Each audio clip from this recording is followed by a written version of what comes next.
Viewers break तो बाद तुहाडा सारिਆਂ ਦਾ ਸਵਾਗਤ ਹੈ। ਗੱਲਬਾਤ ਨੂੰ ਅੱਗੇ ਤੋਰਦੇ ਹਾਂ ਡਾਕਟਰ ਸਾਹਿਬ, ਜਿਵੇਂ ਕਿ ਅਸੀਂ ਅਗਲੇ ਟੌਪਿਕ ਦੇ ਵੱਲ ਚੱਲਦੇ ਹਾਂ। ਹੁਣ ਅਮਰੀਕਾ ਤੇ ਭਾਰਤ ਦੇ ਜਿਹੜੇ ਸਬੰਧ ਹੈਗੇ ਆ ਉਹਦੇ ਤੇ ਗੱਲਬਾਤ ਕਰੀਏ। ਹੁਣ ਪ੍ਰਧਾਨ ਬਾਈਡਨ ਨੇ ਜਿਹੜਾ ਆਪਣਾ ਦੌਰਾ ਸੀਗਾ ਸੰਭਾਵੀ 26 ਜਨਵਰੀ ਦਾ ਤੇ 27 ਨੂੰ ਜਿਹੜੀ ਕੁਆਡ ਦੀ ਉੱਥੇ ਸਮਿਟ ਹੋਣੀ ਸੀ ਭਾਰਤ ਦੇ ਵਿੱਚ, ਉਹਦੇ ਤੇ ਵੱਡਾ ਸਵਾਲੀਆ ਨਿਸ਼ਾਨ ਲਾ ਦਿੱਤਾ ਹੈ। ਤੇ ਜਿਹੜਾ ਇਹ ਕਹਿ ਲਿਆ ਜਾਵੇ ਵੀ ਭਾਰਤ ਦੀ ਧੌਣ ਦੇ ਉੱਤੇ ਜਿਹੜਾ ਗੋਡਾ ਰੱਖਿਆ ਹੋਇਆ ਇਸ ਵਕਤ ਅਮਰੀਕਾ ਨੇ, ਉਹ ਉਹਨਾਂ ਨੇ ਹੋਰ ਥੱਲੇ ਨੂੰ ਜਿਹੜਾ ਆ ਉਹ ਉਹਦੇ ਤੇ ਹੋਰ ਜ਼ੋਰ ਪਾਉਣਾ ਸ਼ੁਰੂ ਕੀਤਾ ਹੋਇਆ ਆ। ਸੋ ਇਹ ਜਿਹੜੀ ਮਤਲਬ ਭਾਰਤ ਤੇ ਅਮਰੀਕਾ ਦੇ ਰਿਲੇਸ਼ਨਸ਼ਿਪ ਦੇ ਸੰਦਰਭ ਦੇ ਵਿੱਚ ਜਿਹੜੀ ਇਹ ਡਿਵੈਲਪਮੈਂਟ ਹੋਈ ਹੈ, ਇਹਨੂੰ ਤੁਸੀਂ ਕਿਵੇਂ ਦੇਖ ਰਹੇ ਹੋ? ਤੇ ਆਉਣ ਵਾਲੇ ਦਿਨਾਂ ਦੇ ਵਿੱਚ ਕੀ ਨਜ਼ਰ ਆ ਰਿਹਾ ਹੈ ਕਿ ਅਮਰੀਕਾ ਭਾਰਤ ਨੂੰ ਕਿਸ ਡਾਇਰੈਕਸ਼ਨ ਵੱਲ ਧੱਕਣ ਦੀ ਤਾਕ ਦੇ ਵਿੱਚ ਹੈ? देखो, हालांकि कल के प्रोग्राम भी असी इस इशू को टच किया सी, पर यह क्योंकि इन्ना अहमियत वाला इशू है और अज भी इस दे उत्ते नैशनल इंटरनैशनल मीडिया किते ना किते चर्चा हो रही है, तो असी इस दे उत्ते जिहड़ा एक होर झात पाउंदे। देखो, इन्हां डिवेलपमेंट्स नूं असी इन आइसोलेशन नहीं देख सकते कि जी किसी ने कोई इनविटेशन दिता और इनविटेशन जिहड़ा है वो एक्सैप्ट कर लिया सी, पर मौके ते कोई कंपैलिंग सरकमस्टेंसिस या कंपैलिंग रजेवे आ गए और इसनूं कैंसल कर दिता गया। ये इवें नहीं है जी। इहदे ते जे असीं एक पंछी झात ईवन अमरीका भारत संबंधां दे उत्ते पाईए पिछले 75 साल च, जदों कि असीं ये सारे पीरीयड नूं पोस्ट 47 पीरीयड देखदे ते कोल्ड वॉर ईरा दे विच ज़ाहिर है भी भारत ने बेशक नेहरू दे थल्ले नॉन अलाइनमेंट दा झंडा चुक्या कि जी असीं गुट निरपेख हैं, पर उन्हां दियां सारियां ही नीतियां भारत दियां, नेहरू खुद भी बाई कन्विक्शन सोशलिस्ट सी और सोशलिज्म और कम्युनिज्म वो इक्को ही सिक्के दे दो पहलू सी, कोई उहदे च फर्क नहीं सी। तो इसलिए जिहड़ा रुझान भी सारा स्टेट दियां पॉलिसीज़ दा जां जिहड़े तुसीं लॉ भी देखो, जिहड़े इंस्पैक्टरी राज वाले लॉ सी जिन्हां नूं बाद दे विच 1992 च 91-92 ਜਦੋਂ ਮਨਮੋਹਨ ਸਿੰਘ फाइनेंस मिनिस्टर ਬਣਦਾ ਤੇ ਜਿਹਨੂੰ ਇਹ ਕਿਹਾ ਗਿਆ ਜੀ ਉਹਨੇ ਇਕਨੋਮੀ ਖੋਲ ਦਿੱਤੀ ਜਾਂ ਇਕਨੋਮੀ ਨੂੰ ਪ੍ਰੋਗਰੈਸਿਵ ਕਰ ਦਿੱਤਾ ਜਾਂ ਬਾਹਰਲਿਆਂ ਦੀ ਹੋਈ, ਐਕਚੁਅਲੀ ਉਹ ਜੋ 47 ਤੋਂ ਬਾਅਦ ਸੋਵੀਅਤ ਯੂਨੀਅਨ ਪੈਟਰਨ ਤੇ ਜਾਂ ਕਮਿਊਨਿਸਟ ਸਟੇਟ ਦੇ ਪੈਟਰਨ ਤੇ ਸਟੇਟ ਦਾ ਕੰਟਰੋਲ ਸੀ ਹਰ ਚੀਜ਼ ਦੇ ਵਿੱਚ। ਤੁਸੀਂ ਲਾਇਸੈਂਸ ਲੈਣਾ ਹੈ, ਅਪਰੂਵਲ ਹੈ ਜਾਂ ਦੂਜਾ ਹੈ, ਔਰ ਲੋਕ ਪ੍ਰਾਈਵੇਟ ਸੈਕਟਰ ਨੂੰ ਕੋਈ ਬਹੁਤੀ ਥਾਂ ਨਹੀਂ ਸੀ। ਜੋ ਵੀ ਸੀ ਜਿਹੜੇ ਵੱਡੇ ਵੱਡੇ ਇੰਡਸਟਰੀ ਵੀ ਲੱਗੀ, ਸਟੀਲ ਪਲਾਂਟ ਲੱਗੇ, ਦੂਜੇ ਉਹ ਸਭ ਸਟੇਟ ਓਨ ਕਰਦੀ ਸੀ। ਇਸ ਲਈ ਜਿਨ੍ਹਾਂ ਜ਼ਮਾਨਿਆਂ 'ਚ ਅਸੀਂ ਪੜ੍ਹਾਈ ਵੀ ਕਰਦੇ ਸੀ, ਸਾਡੀ ਜਨਰੇਸ਼ਨ, ਉਦੋਂ ਮਾਵਾਂ ਦੇ ਇਹੀ ਚਾਹਨਾ ਹੁੰਦੀ ਸੀ ਪੁੱਤਰ ਮੇਰਾ ਅਫਸਰ ਲੱਗੇਗਾ। ਕਦੇ ਇਹ ਨਹੀਂ ਸੀ ਹੁੰਦਾ, ਤੁਸੀਂ ਸੋਚ ਵੀ ਨਹੀਂ ਸੀ ਸਕਦੇ ਅੱਜ ਤੱਕ ਕਿੰਨਾ ਵੱਡਾ ਪ੍ਰਾਈਵੇਟ ਸੈਕਟਰ ਹੈ ਜਿਹਦੇ 'ਚ ਨੌਕਰੀਆਂ ਹੁੰਦੀਆਂ ਨੇ, ਕਿਉਂਕਿ ਉਹ ਸਾਰਾ ਪੈਟਰਨ ਜਿਹੜਾ ਸੋਵੀਅਤ ਸਟਾਈਲ ਪੈਟਰਨ ਹੀ ਜਿਹੜਾ ਉਹ ਸੀ। और असी देखते हैं भी ईवन इंदिरा गांधी उसने बाद जड़ियाँ ईवन थोड़ियाँ बहुत फ्री जड़ियाँ लाइन्स वाले अदारे सी उन्होंने भी किवें कंट्रोल किया, जिवें नैशनलाइजेशन ऑफ बैंक्स। हुण बैंक सैक्टर प्राइवेट सैक्टर सी, हुण जिन्हां बैंकां ने हाइट छोई है, जिन्हां च पंजाब एंड सिंध बैंक सानू क्योंकि सिखां दा इक्को एक बैंक एस्टैबलिश होया और उन्होंने भी नैशनलाइज कर लिया। हर चीज़ की नैशनलाइजेशन का मतलब सी कि तुहाडे तो प्राइवेट सैक्टर खोया जा रहा है और उसनूं तुसीं जिहड़ा है वो सरकार उस दे उत्ते कर रही है। सरकार तुहाडे बैडरूम च भी वड़ी हुई है, सरकार डिसाइड भी करती है भी तुसीं की करना है। बसां भी सरकार दियां ने, जहाज़ भी सरकार दे ने, टीवी भी। हुण अज जे 800 चैनल ने उत्थे तुसीं इमैजिन भी नहीं कर सकते कि भाई जदों ईवन 80s 90s का दौर इक्को एक दूरदर्शन सरकार का कंट्रोल है जिहड़ी इनफॉर्मेशन लोगों तक देनी। सो ये जिहड़ा मॉडल सी सोवियत स्टाइल का और ईवन कला उत्थे ही रिफ्लैक्ट नहीं सी हुंदा। UN का मैं अक्सर ये कहना भी रिकॉर्ड कढ़ लो भी इंडिया ने सोवियत यूनीयन नालों भी ज़्यादा बार अमरीका के खिलाफ वोटिंग की होएगी। फिर ये जिहड़ी शिफ्ट पॉलिसी दे विच हुंदी है, इनफैक्ट हुंदी है 1999-90 जदों सोवियत यूनीयन नहीं रहा, 15 उहदे टुकड़े हो गए और नॉन अलाइन मूवमेंट का भी भोग पै गया, भावें अज भी उदों सिंबॉलिक तौर पर कायम रखा है, उहदा भोग पै गया। सो भारत दे कोल कोई चॉइस ही नहीं सी अदर दैन कि बई वो हुण लभदा कि उन्हें इंटरनैशनल अरीना च कित्थे जाना है। थोड़ी बहुत देर जिहड़ी है उन्होंने अपना ये कोशिश की कि जी साडा अपनी इंडिपेंडेंट नीति है और असी फलाना है, पर असी 9/11 जिहड़ा है फिर नैक्सट जिहड़ा माइलस्टोन बनदा है ਇੰਡੋ US ਰਿਲੇਸ਼ਨਸ਼ਿਪ ਦੇ ਵਿੱਚ ਇੱਕ ਨਵੀਂ ਟਰਨ ਲੈਣ ਦੇ ਲਈ। ਹਾਲਾਂ ਜਦੋਂ ਅਸੀਂ 1991-92 ਦਾ ਜ਼ਿਕਰ ਕਰਦੇ ਤੇ ਨਰਸਿਮਹਾ ਰਾਓ ਦੇ ਪ੍ਰਾਈਮ ਮਿਨਿਸਟਰ ਹੁੰਦੇ ਆ, ਕਿਉਂਕਿ ਨਰਸਿਮਹਾ ਰਾਓ ਤੋਂ ਪਹਿਲਾਂ ਤੱਕ ਚੰਦਰ ਸ਼ੇਖਰ ਜਿਹੜਾ ਪ੍ਰਾਈਮ ਮਿਨਿਸਟਰ ਰਿਹਾ ਔਨ ਰੈਕਰਡ ਹੈ ਕਿ ਉਹਦੇ ਪ੍ਰਾਈਮ ਮਿਨਿਸਟਰ ਹੁੰਦੇ ਆ ਪਤਾ ਨਹੀਂ ਕਿੰਨੇ ਟਨ ਸੋਨਾ ਜਿਹੜਾ ਉਹ ਫਲਾਈ ਕਰਕੇ UK ਲਿਆਂਦਾ ਗਿਆ ਸੀ ਜੀ, ਕਿਉਂਕਿ ਇੰਡੀਆ ਮੈਕਸੀਕੋ ਔਰ ਬ੍ਰਾਜ਼ੀਲ ਤੋਂ ਬਾਅਦ ਵਰਸਟ ਡੈਟਰ ਸੀ। ਜੋ ਹਾਲ ਪਾਕਿਸਤਾਨ ਦੀ ਇਕਨੋਮੀ ਦਾ IMF ਦੇ ਥੱਲੇ ਹੁਣ ਹੋਇਆ ਹੋਇਆ 90-91 ਵਿੱਚ ਭਾਰਤ ਦਾ ਇਹ ਹਾਲ ਹੋ ਚੁੱਕਾ ਸੀ। ਉਹਨਾਂ ਕੋਲ ਕਿਸ਼ਤਾਂ ਦੇਣ ਲਈ ਪੈਸੇ ਨਹੀਂ ਸੀ ਔਰ ਈਵਨ ਫੋਰਨ ਐਕਸਚੇਂਜ ਰਿਜ਼ਰਵ ਦੇ ਵਿੱਚ ਉਹਨਾਂ ਕੋਲ $2-3 ਬਿਲੀਅਨ ਤੋਂ ਜ਼ਿਆਦਾ ਨਹੀਂ ਸੀ। ਹੁਣ ਇਹ ਮਨਮੋਹਨ ਸਿੰਘ ਦੀ ਆਮਦ ਜਾਂ ਨਰਸਿਮਹਾ ਰਾਓ ਦੇ ਵੇਲੇ ਉਸ ਅੰਦਰੂਨੀ ਦਬਾਅ ਦੇ ਥੱਲੇ ਪਹਿਲਾ ਪਾਰਟ ਸੀ ਉਹਨਾਂ ਦਾ ਕਿ ਉਸ ਸਟੇਟ ਓਨਡ ਜਿਹੜਾ ਮਾਡਲ ਹੈ ਉਸ ਨੂੰ ਡਿਸਮੈਂਟਲ ਕਰਨਾ ਔਰ ਜਿਹਨੂੰ ਸੋ ਕਾਲਡ ਇਕਨੋਮਿਕਲ ਰਿਫਾਰਮ ਕਿਹਾ ਜਾਂਦਾ ਹੈ, ਕਿਉਂਕਿ ਜਿਹੜਾ ਉਹ ਵਰਲਡ ਬੈਂਕ ਚੋਂ ਆਇਆ ਹੋਇਆ ਸੀ। ਮਨਮੋਹਨ ਸਿੰਘ ਵੀ ਮਨਟੇਕ ਸਿੰਘ ਨੂੰ ਨਾਲ ਲਿਆ ਹੈ। ਸੋ ਉਹ ਸਾਰਾ ਪੈਟਰਨ ਜਿਹੜਾ ਇਕਨੋਮਿਕਲੀ ਉਹ ਮਾਡਲ ਕ੍ਰੀਏਟ ਕੀਤਾ ਗਿਆ ਹੈ ਜਿਹਦੇ 'ਚ ਮਲਟੀਨੈਸ਼ਨਲ ਕੰਪਨੀਆਂ ਦੁਨੀਆ ਦੀਆਂ ਜਿਹਨਾਂ 'ਚ ਮੈਜੋਰਟੀ ਅਮਰੀਕਨਸ ਨੇ ਉਹਨਾਂ ਨੂੰ ਇੰਡੀਅਨ ਮਾਰਕੀਟ ਮਿਲੀ ਔਰ ਇਸ ਦੇ ਨਾਲ ਪਾਸਾ ਬਦਲਦਾ। ਕਿਉਂਕਿ ਇਸ ਗੱਲ ਦਾ ਵੀ ਧਿਆਨ ਰਹੇ, ਬਹੁਤ ਵਾਰੀ ਅਸੀਂ ਕਿਸੇ ਦਿਨ ਇਸ ਤੇ ਗੱਲ ਕਰਾਂਗੇ ਕਿ ਦੁਨੀਆ ਦੀ ਪੋਲਿਟਿਕਸ ਬਹਿ ਕੇ ਕੋਈ ਸਟੇਟ ਡਿਪਾਰਟਮੈਂਟ ਅਮਰੀਕਾ ਦਾ ਰਨ ਨਹੀਂ ਕਰਦਾ।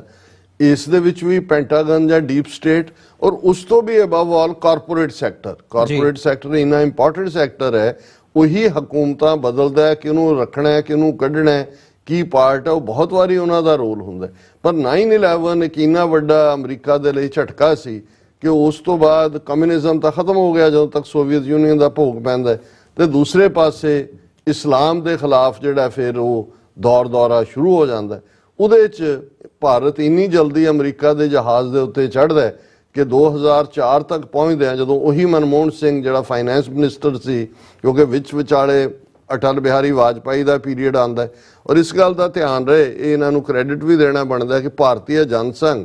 ਸ਼ੁਰੂ ਤੋਂ ਹੀ ਅਮਰੀਕਾ ਪੱਖੀ ਪਾਰਟੀ ਸੀ, ਕਿਉਂਕਿ ਵਪਾਰੀ ਸੀ, ਬ੍ਰਾਹਮਣ ਬਾਣੀਆਂ ਦੀ ਪਾਰਟੀ। ਸੋ ਇਹ ਕਮਿਊਨਿਜ਼ਮ ਨੂੰ ਜਾਂ ਸੋਵੀਅਤ ਮਾਡਲ ਨੂੰ ਅਪੋਜ਼ ਕਰਦੇ। ਇਸ ਲਈ ਇਹ ਜਦੋਂ ਮਨਮੋਹਨ ਸਿੰਘ ਤੋਂ ਪਹਿਲਾਂ ਵਾਜਪਾਈ ਵੀ ਆਇਆ ਤੇ ਮਾਡਲ ਉਹੀ ਪ੍ਰਮੋਟ ਹੋਇਆ ਜੋ ਅਮਰੀਕਾ ਦਾ ਮਾਡਲ ਸੀ, ਕਿਉਂਕਿ ਇਹ ਬਾਣੀਆਂ ਦਾ ਮਾਡਲ ਸੀ। ਔਰ ਦੈਨ 2004 ਤੱਕ ਪਹੁੰਚਦੇ ਜਦੋਂ ਮਨਮੋਹਨ ਸਿੰਘ ਪ੍ਰਾਈਮ ਮਿਨਿਸਟਰ ਬਣਦੇ ਨੇ, ਫਿਰ ਇੱਕ ਜਿਹੜੀ ਵੱਡੀ ਬ੍ਰੇਕ ਥਰੂ ਹੋਈ ਉਹ ਇੰਡੋ US ਨਿਊਕਲੀਅਰ ਟੀਟੀ ਸੀ। ਉਹਦੇ 'ਚ ਪ੍ਰੈਸਲਰ ਅਮੈਂਡਮੈਂਟ 'ਚੋਂ ਵੀ ਹੁਕ ਆਫ ਕਰਤਾ, ਨੈਸ਼ਨਲ ਸਪਲਾਇਰ ਗਰੁੱਪ 'ਚੋਂ ਵੀ, ਔਰ ਜਿਹੜਾ ਇੰਡੀਆ ਵੱਲੋਂ 1998 'ਚ ਬੰਬ ਧਮਾਕੇ ਕਰਨ ਤੋਂ ਬਾਅਦ ਜਿਹੜੀਆਂ ਪਾਬੰਦੀਆਂ ਸੀ ਜਿਹਦੇ ਥੱਲੇ ਕੋਈ ਵੀ ਜਿਹੜੀ ਹੈ ਉਹ ਇਕਨੋਮਿਕਲ ਜਿਹੜੀ ਖਾਸ ਤੌਰ ਤੇ ਮਿਲੀਟੈਰਲੀ ਔਰ ਟੈਕਨੋਲੋਜੀ ਟਰਾਂਸਫਰ ਇੰਡੀਆ ਨੂੰ ਨਹੀਂ ਸੀ ਹੋ ਸਕਦੀ, ਅਮਰੀਕਾ ਨੇ ਉਸ ਨੂੰ ਵੀ। ਔਰ ਇਹੀ ਪੀਰੀਅਡ ਸੀ ਜੂਨੀਅਰ ਬੁਸ਼, ਫਿਰ ਓਬਾਮਾ ਦਾ ਪੀਰੀਅਡ, ਫਿਰ ਟਰੰਪ ਦਾ ਪੀਰੀਅਡ, ਫਿਰ ਬਾਈਡਨ ਤੱਕ ਅਸੀਂ ਪਹੁੰਚਦੇ ਹਾਂ। ਅਮਰੀਕਾ ਦੀ ਨੀਤੀ ਜਿਹੜੀ ਕਿ ਇੰਡੀਆ ਔਰ ਪਾਕਿਸਤਾਨ ਦੇ ਨਾਲ ਅਮਰੀਕਾ ਹਾਈਫਨਡ ਸੀ, ਹਾਈਫਨੇਟਡ ਪਾਲਿਸੀ ਉਹਨੂੰ ਕਿਹਾ ਜਾਂਦਾ ਸੀ ਕਿ ਜੇ ਪਾਕਿਸਤਾਨ ਨੂੰ F-16 ਦਿੱਤੇ ਨੇ ਤੇ ਇੰਡੀਆ ਨੂੰ ਵੀ ਬੈਲੈਂਸ ਕਰਨ ਲਈ ਕੁਝ ਦੇਣਾ ਪੈਂਦਾ। ਹਾਲਾਂਕਿ ਇਸ ਬਹਾਨੇ ਦੋਨਾਂ ਨੂੰ ਹਥਿਆਰ ਵੇਚੇ ਜਾਂਦੇ ਸੀ, ਪਰ ਇਹ ਪਹਿਲੀ ਵਾਰ ਸੀ ਕਿ ਡੀ-ਹਾਈਫਨੇਟ ਹੋ ਗਿਆ, ਪਾਕਿਸਤਾਨ ਨੂੰ ਇਹਦਾ ਲਰਚ ਛੱਡਤਾ ਮੰਝਧਾਰ 'ਚ ਔਰ ਇੰਡੀਆ ਦੇ ਨਾਲ ਫਿਰ ਇਹ ਬਾਈਡਨ ਤੱਕ ਪਹੁੰਚਦੇ ਆ। ਅਸੀਂ ਦੇਖਦੇ ਹਾਂ ਬੇਸ਼ੱਕ ਟਰੰਪ ਈਰਾ 'ਚ ਕੁਆਡ ਜਿਹੜਾ ਐਸਟੈਬਲਿਸ਼ ਕਰ ਦਿੱਤਾ ਸੀ, ਕਿਉਂਕਿ ਉਦੋਂ ਤੱਕ ਇਸਲਾਮ ਦਾ ਵੀ ਉਹਨਾਂ ਨੂੰ ਲੱਗਾ। ਉਹ ਤਾਂ ਜਦੋਂ ਉਸਾਮਾ ਦਾ ਕੰਮ ਕਰਤਾ ਇਹਨਾਂ ਨੇ ਅਬੈਂਡਨ ਕਰਕੇ ਫਿਰ ਚਾਈਨਾ ਦਾ ਜਿਹੜੀ ਗਰੋਥ ਸੀ ਇਕਨੋਮਿਕਲੀ ਉਹਨੂੰ ਘੇਰਨ ਦੀ ਲਾਈਨ ਸ਼ੁਰੂ ਹੋਈ ਔਰ ਫਿਰ ਇੱਥੋਂ ਦੇ ਪਾਲਿਸੀ ਘਾੜਿਆਂ ਨੂੰ ਲੱਗਾ ਕਿ ਜੀ ਇੰਡੀਆ ਇੱਕ ਸਟ੍ਰੈਟੇਜਿਕ ਪਾਰਟਨਰ, ਪੈਸੀਫਿਕ ਓਸ਼ਨ ਦੇ ਵਿੱਚ ਪਾਰਟਨਰ, ਔਰ ਫਿਰ ਅਮਰੀਕਾ, ਆਸਟ੍ਰੇਲੀਆ ਔਰ ਜਾਪਾਨ ਔਰ ਇੰਡੀਆ ਉਹਦਾ ਕੁਆਡ ਟਰੰਪ ਦੇ ਵੇੜੇ ਔਰ ਬਾਈਡਨ ਉਸ ਨੂੰ ਹੋਰ ਅੱਗੇ ਤੱਕ ਲੈ ਗਿਆ। ਔਰ ਫਿਰ ਤਾਂ ਇੱਥੋਂ ਤੱਕ ਹੋਇਆ ਕਿ ਭਾਈ ਓਬਾਮਾ ਨੇ ਜਿਹੜਾ ਉਹ ਮਨਮੋਹਨ ਸਿੰਘ ਦੇ ਵੇਲੇ ਵੀ ਵਿਜ਼ਿਟ ਕੀਤਾ ਇੰਡੀਆ। ਫਿਰ 26 ਜਨਵਰੀ ਦੇ ਸਪੈਸ਼ਲ ਰਿਪਬਲਿਕ ਡੇ ਦੇ ਮੌਕੇ ਓਬਾਮਾ ਔਰ ਮਿਸ਼ਲ ਸਪੈਸ਼ਲ ਮਹਿਮਾਨ ਸੀ ਔਰ ਉਸੇ ਹੀ ਕੜੀ 'ਚ ਚੱਲਦੇ ਆ ਹੁਣ ਪ੍ਰੈਜ਼ੀਡੈਂਟ ਬਾਈਡਨ ਜਿਨ੍ਹਾਂ ਦੇ ਨਾਲ ਜਿਹੜੀ ਕਲੋਜ਼ਨੈਸ, ਕਿੰਨੀ ਵਾਰੀ ਮੋਦੀ ਆਇਆ, ਰੈੱਡ ਕਾਰਪੇਟ ਵੈਲਕਮ, ਤੋਹਫੇ ਇੱਧਰ ਉੱਧਰ, ਇੱਕ ਦੂਜੇ ਦਾ ਗੁਣਗਾਨ। ਔਰ ਇਹਦੇ ਬਾਵਜੂਦ ਕਿ ਮੋਦੀ ਦੀ ਸੈਕੰਡ ਟਰਮ ਤੋਂ ਬਾਅਦ ਹਿਊਮਨ ਰਾਈਟਸ ਦੇ ਮੁੱਦੇ ਤੇ ਵਰਸਟ ਹਾਲਤ ਹੋਈ ਜਦੋਂ ਉਹ 22 ਸਤੰਬਰ ਨੂੰ ਇੱਥੇ 22 ਜੂਨ ਨੂੰ ਮੋਦੀ ਆਂਦਾ ਵਾਈਟ ਹਾਊਸ, ਉਦੋਂ ਮਨੀਪੁਰ ਦੇ ਵਿੱਚ 400 ਚਰਚ ਡਿਸਟਰੋਏ ਕੀਤੇ ਜਾ ਚੁੱਕੇ ਸੀ, पूरी डिस्ट्रक्शन जिहड़ा कि ईसाई कबीला कुकी कबीला। लेकिन इहदे बावजूद अमरीका दी नीति जिहड़ी है अंदर बाड़ के भावें कुछ कहंदे भी होणगे, लेकिन इंडिया नूं भी ये लगन लग पिया सी कि असीं हुण इन्ने अहम हो गए हैं अमरीका दे लई कि नो मैटर असीं अपने तां उन्हां ने विद इन कंट्री तां माइनॉरिटीज़ का जो गला घुट्टिया 2019 च असीं देखते हैं 5 अगस्त ਨੂੰ कश्मीर का दर्जा खत्म कर देना। अदरवाइज कौन डेयर कर सकता है कि जिहड़ा UN सिक्योरिटी कौंसल का एजेंडा एजेंडे ते है जिहड़ा इशू 15 रेजोल्यूशन ने उन्होंने तुसीं जिहड़ा एक अपने तौर के उत्ते एक तरफा यक तरफा उन्होंने तुसीं खत्म कर दो और अमरीका दे जिहड़ा चूम भी ना करे। सो ये सारे दा भारत ने फायदा चुकते चुकते उन्हां दी इन्नी दिलवदी हो गई और ये जिहड़ी चौंकड़ी है अज मैं अज दी आवाज़ रेडियो प्रोग्राम च भी कहा सी चंडाल चौंकड़ी ये कहना होए कि जिहड़ी किलिंग स्प्री दी नीति है बेशक जिहड़ी इंडाइटमेंट है 15 सफ़ियां दी उहदे च CC1 को कंस्पीरेटर 1 है 2 3 होर कौन आणगे, पर कोई भुलेखा नहीं है कि अजीत डोवल जिहड़ा सिक्योरिटी एडवाइज़र है, दिनकर गुप्ता जिहड़ा NIA दा हैड है, निखिल जिहड़ा सामंत गोयल जिहड़ा राह दा हैड सी 30 जून तक जिन्हें किया, और गौरव यादव पंजाब दा DGP जिहड़े इन काहूट्स ने। क्योंकि एक पासे जिहड़े बाहर इन्होंने किलिंग स्प्री शुरू की उत्थे असीं देखते हैं कि जिहड़े बाहर थोड़े बहुत एक्टिव सी प्रोटेस्ट दे विच उन्हां दे घरां दे उत्ते छापा मारी NIA दी और पंजाब पुलिस दी और किवें वो अमृतपाल सिंह होरां दा पीरीयड होए और उस तो बाद दी गल होए। हुण ये सारे दे चलदे हैं हरदीप सिंह निज्जर का मर्डर 18 जून ਨੂੰ ਹੁੰਦਾ जी 18 ਸਤੰਬਰ ਨੂੰ और ये 18 जून वो पीरीयड है जो आलमोस्ट मोदी का दौरा फाइनल हो चुका होंदा और वो अमरीका च लैंड करता 19 जून ਨੂੰ। और हुण जिहड़ी इंडाइटमेंट चो असीं देखते हैं कि जून दे और इनू जे थोड़ा पिछे जाइए जिहड़ा इंटरसैप्ट ने 6 अप्रैल का मैमो दिता 3 सफ़ियां का जिहड़ा उन्हां दी जिहड़ा विनय कवातड़ा फॉरन सैकटरी अपने 6-7 कौंसलेट्स अमरीका और 2-3 कैनेडा दियां नूं भेजदा है कि जी ये बाहर बहुत एक्टिव हो गए ने खालिस्तानी एंटी इंडिया इन्हां दा बड़ा जोर चल रहा है और इन्हां नूं जिहड़ा ये तो नहीं कहा गया भी किलिंग करो क्योंकि डिप्लोमैटिक लैंगवेज नहीं हुंदी, aggressively they need to be handled. So असीं ये देखते हैं भी ये जिहड़ा इन्हां दी पॉलिसी जिहड़ी अप्रैल दे महीने च डायरैक्टिव जांदा है इन्हां नूं 2 महीने लगे अप्रैल और मई जदों तक जून तक पहुँचते हैं इन्हां ने स्ट्राइक करन दी लाइन। फिर तुसीं निखिल गुप्ता दी इंडाइटमेंट देख लो कि भाई वो बिगिनिंग तो शुरू हुंदा है नाल दी नाल वो हदायत कर रहा जिहड़ा को कंस्पीरेटर है उत्थों कि भाई ये जदों मोदी दे इत्थे होए मीटिंग उदों ना फिर जदों मोदी चला तां कहंदा भी फिनिश द जॉब और 30 जून ਨੂੰ सामंत गोयल रिटायर हुंदा है 29 ਨੂੰ ਜਿਹੜਾ ਉਹ ਨਿਖਿਲ ਗੁਪਤੇ ਨੂੰ ਇਹ ਚੁੱਕ ਲੈਂਦੇ ਨੇ। ਹੁਣ ਇਸ ਸਾਰੇ ਪੀਰੀਅਡ 'ਚ ਕਿਉਂਕਿ ਅਮਰੀਕਾ ਦੇ ਕੋਲ ਇਹ ਜਾਣਕਾਰੀ ਜਿਹੜੀ ਉਹਨਾਂ ਨੇ ਭਾਵੇਂ ਇੰਡੀਆ ਨੂੰ ਨਹੀਂ ਸੀ ਦੱਸੀ ਹੋਈ ਜਸਟਿਨ ਟਰੂਡੋ ਰਾਹੀਂ 3 ਮਹੀਨੇ ਡਿਪਲੋਮੈਟਿਕ ਪ੍ਰੈਸ਼ਰ ਇੰਡੀਆ ਤੇ ਰੱਖਿਆ ਕਿ ਭਾਈ ਤੁਸੀਂ ਇਸ ਨੂੰ ਇਨਵੈਸਟੀਗੇਟ ਕਰੋ और उन्होंने रादर जस्टिन ट्रूडो ਨੂੰ ਹਿਊਮਿਲੀਏਟ ਕੀਤਾ और ਜਦੋਂ ਫਿਰ ਇਹ ਪਲਾਟ ਅਨਫੋਲਡ ਹੁੰਦਾ ਹੈ ਜਿਸ ਨੂੰ ਅਸੀਂ ਦੇਖਦੇ ਹਾਂ ਕਿ ਵੀ ਅਮਰੀਕਾ ਦੀ FBI और ਉਹਨਾਂ ਦੀ ਜਿਹੜੀ ਹੈ ਡਰੱਗ ਐਡਮਿਨਿਸਟ੍ਰੇਸ਼ਨ ਜਿਹੜੇ ਹੈਂਡਲ ਕਰਦੇ ਨੇ ਉਹ ਇਸ ਜਸਟਿਸ ਡਿਪਾਰਟਮੈਂਟ ਦੇ ਥੱਲੇ ਉਹਨਾਂ ਚਾਰजेस ਨੂੰ ਲਿਆਂਦੇ ਨੇ। ਹੁਣ ਇਹ ਟੈਸਟ ਹੋ ਗਿਆ ਕਿਉਂਕਿ ਜਦੋਂ ਇਹ ਇੰਡਾਇਕਟਮੈਂਟ ਹੋ ਜਾਂਦੀ ਹੈ और उस पीरीयड च असीं इन्हां महीनों च देखते हैं पिछले 29 नवंबर तो लैके दिनों के विच ही किवें उन्हां दे national security adviser CIA chief और हुण जदों असीं गल कर रहे हैं FBI चीफ मिस्टर क्रिस्टोफर रे ये सारे ही इंडिया दे नूं उन्हां ने जिहड़ा वो घेरिया होया। सो इहदे च एक टैसट सी पोलीटिकली कि किते ऐसा तो नहीं कि जिहड़े इत्थे कारपोरेट घराने ने जां दूजे ने अल्टीमेटली प्रवेल करनगे कि जी कोई गल नहीं है this can be sorted out और ये जड़ा जाना चाहिए। सो ये कला यही नहीं है कि भी 26 जनवरी दे इस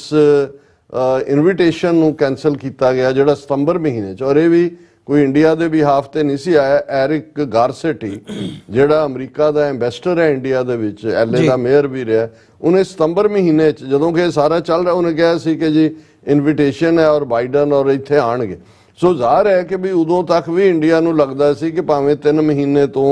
डिप्लोमैटिक ब्रीफिंग्स उन्हां नूं हो रही हैं but they can get away with it. So असीं एप्रीशिएट करते हैं बाइडन एडमिनिस्ट्रेशन नूं इन्हां दे पॉलिसी मेकरस नूं कि उन्हां ने ये सारे दी कैंसलेशन दे नाल जिथे ਕੁਆਡ ਬਾਰੇ ਵੀ ਹੁਣ ਆ ਰਿਹਾ ਕਿ ਜੀ ਨੈਕਸਟ ਜਿਹੜੀ ਹੈ meeting in the year 2024 and 'ਚ ਜਿਹੜੀ ਆ ਹੋਏਗੀ। ਐਂਡ ਤੱਕ ਪਹੁੰਚਦੇ ਆ ਕਿਨੇ ਰਹਿਣਾ। ਮੋਦੀ ਨੇ ਵੀ ਇਲੈਕਸ਼ਨ ਜਾ ਰਿਹਾ, ਇੰਡੀਆ ਵੀ, ਅਮਰੀਕਾ 'ਚ ਵੀ ਬਾਈਡਨ ਜਿਹੜਾ ਉਹਦਾ ਕੋਈ ਪਪੂਲੈਰਿਟੀ ਗ੍ਰਾਫ ਕੋ ਬਹੁਤ ਜ਼ਿਆਦਾ ਨਹੀਂ ਹੈ ਇਸ ਵੇਲੇ। ਔਰ ਜੇ ਟਰੰਪ ਦੀ ਨੋਮੀਨੇਸ਼ਨ ਹੁੰਦੀ ਹੈ ਤਾਂ ਰੀਅਲੀ ਰਿਜ਼ਲਟ ਕੁਝ ਵੀ ਹੋ ਸਕਦੇ ਨੇ। ਸੋ ਹਾਲ ਦੀ ਘੜੀ ਜਿਹੜਾ ਇਹਨਾਂ ਦਾ ਲਵੀ ਡਵੀ ਲਾਈਨ ਇੰਡੀਆ ਦੇ ਨਾਲ ਅਮਰੀਕਾ ਨੇ ਕ੍ਰੀਏਟ ਕੀਤੀ ਔਰ ਇੰਡੀਆ ਨੇ ਉਹਦਾ ਫਾਇਦਾ ਚੁੱਕ ਕੇ ਜਿਸ ਕਿਸਮ ਦੀ ਟਰਾਂਸਨੈਸ਼ਨਲ ਰਿਪਰੈਸ਼ਨ ਦੀ ਲਾਈਨ ਕੈਨੇਡਾ ਦੀ ਧਰਤੀ ਤੇ, ਅਮਰੀਕਾ ਦੀ ਧਰਤੀ ਤੇ, ਈਵਨ ਯੂਕੇ ਦੀ ਧਰਤੀ ਦੇ ਉੱਤੇ ਵੀ ਕੀਤੀ, ਐਟ ਲੀਸਟ ਇਸ ਚੈਪਟਰ ਦਾ ਹਾਲ ਦੀ ਘੜੀ ਜ਼ਰੂਰ ਜਿਹੜਾ ਹੈ ਉਹ ਡ੍ਰੌਪ ਸੀਨ ਹੋਇਆ ਇਸ ਨੌਟੰਕੀ ਦਾ। ਜੀ ਡਾਕਟਰ ਸਾਹਿਬ, ਬਾਕੀ ਆਉਣ ਵਾਲੇ ਦਿਨਾਂ ਦੇ ਵਿੱਚ ਦੇਖਣਾ ਹੋਵੇਗਾ ਕਿ ਇਹ ਜਿਹੜੀ FBI ਡਾਇਰੈਕਟਰ ਦੀ ਵਿਜ਼ਿਟ ਹੈ ਇਹਦੇ ਵਿੱਚੋਂ ਕੀ ਸਟੇਟਮੈਂਟਸ ਨਿਕਲ ਕੇ ਆਉਂਦੀਆਂ ਨੇ ਦੋਵੇਂ ਪਾਸਿਓਂ। ਸੋ ਇੱਥੇ ਹੀ ਇਹਨਾਂ ਸ਼ਬਦਾਂ ਦੇ ਨਾਲ ਵਿਊਅਰਸ ਇੱਕ ਛੋਟੇ ਜਿਹੇ ਬ੍ਰੇਕ ਦੇ ਲਈ ਇੱਥੇ ਰੁਕਦੇ ਹਾਂ। ਕਮਰਸ਼ੀਅਲ ਬ੍ਰੇਕ ਤੋਂ ਬਾਅਦ ਦੁਬਾਰਾ ਗੱਲਬਾਤ ਕੰਟੀਨਿਊ ਕਰਦੇ ਹਾਂ।